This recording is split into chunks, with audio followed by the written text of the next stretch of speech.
everyone, and welcome to Art of the Week with Katya, episode 2. Today, you are joining me in the Chiesa di Santa Maria Ausiliatrice in Castello. This is actually very special. This church isn't always open to the public, but it is open currently as the Vatican Pavilion of the Biennale of Architecture of 2025. So a little bit of history about this building, specifically this church part. It used to be one of the oldest ospedalette, one of the oldest hospitals of Venice. It was then later turned into a monastery and a convent, and an entire complex was built around the church itself. And actually it was a school of the neighborhood of the Sestiere, specifically for female children. And it even taught them to become typists in the 60s, giving women in this area the ability to get work. Now, currently, it is the Vatican Pavilion, which is called Opera Aperta, meaning open work, literally translated.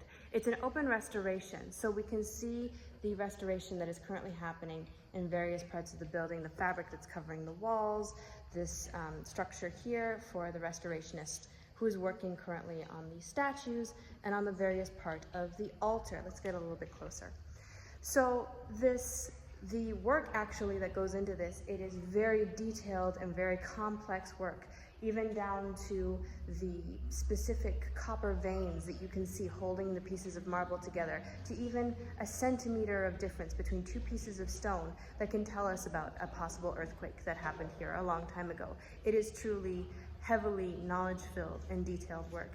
And for this, I must thank our colleagues in restoration who work so incredibly hard on great pieces of art, such as this altarpiece is. Now, this altarpiece in this church was built in the 1600s, 17th century, and therefore really rests within the Baroque era of art history, which happens from about the 17th century into the early 18th century, 1600s into the early 1700s. And so there's something very interesting that I've noticed about this altarpiece, having looked at it for a very, very long time, for many hours. This statue here, she creates, as you might notice, a type of an S shape, whereas the statue over here on this side she's very straight. She doesn't create that shape as well. And so as a result, we have a lack of symmetry. And it turns out this lack of symmetry is actually quite specific to the Baroque era. And so let's talk about it. So symmetry, according to classical and antique art, Roman and Greek antiquity, was supposed to create a perfection of proportions mathematically by creating total symmetry. What is interesting is that nature isn't perfectly symmetrical all the time. And so, as some have noted, especially in the Baroque era, various artists and theorists noted that the actual antique statuary is a little bit static. It's a little bit harsh.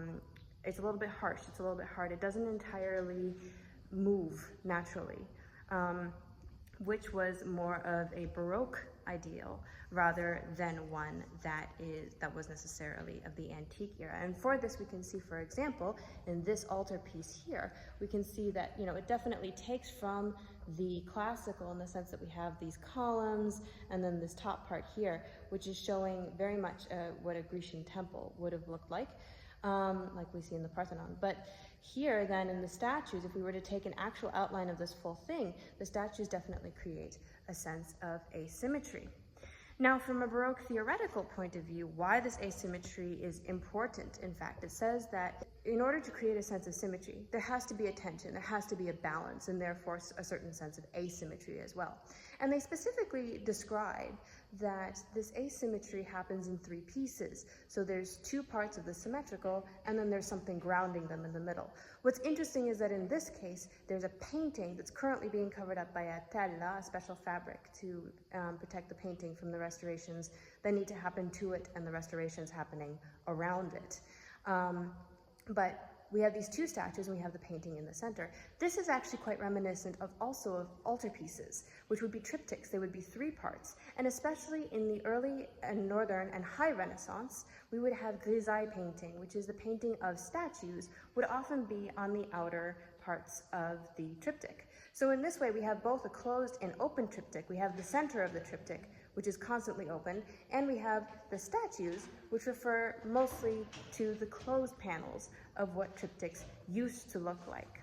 Further, from a Venetian perspective, we know that in Venice specifically, there were created statues in carne viva, of living flesh, which really highlights their naturalism and this true attention and importance on naturalism in many, many, many ways, from the emotional expression of the human form, as was increasingly important, to the increasing need for a certain softness and a certain naturalness in every style of art, from statuary to painting at this time, and how the theorists of the time are looking back at the High Renaissance. They're looking back at the theories and the works at that time, and they're truly considering how to continue this work and how they want to continue these past mathematical proportionisms that they're quoting and considering from the antique. I would also like to thank our wonderful restauratrice, Marinella, who has taught me so much, our wonderful cultural mediators of this pavilion, and all who were involved. Thank you so much, and stay tuned.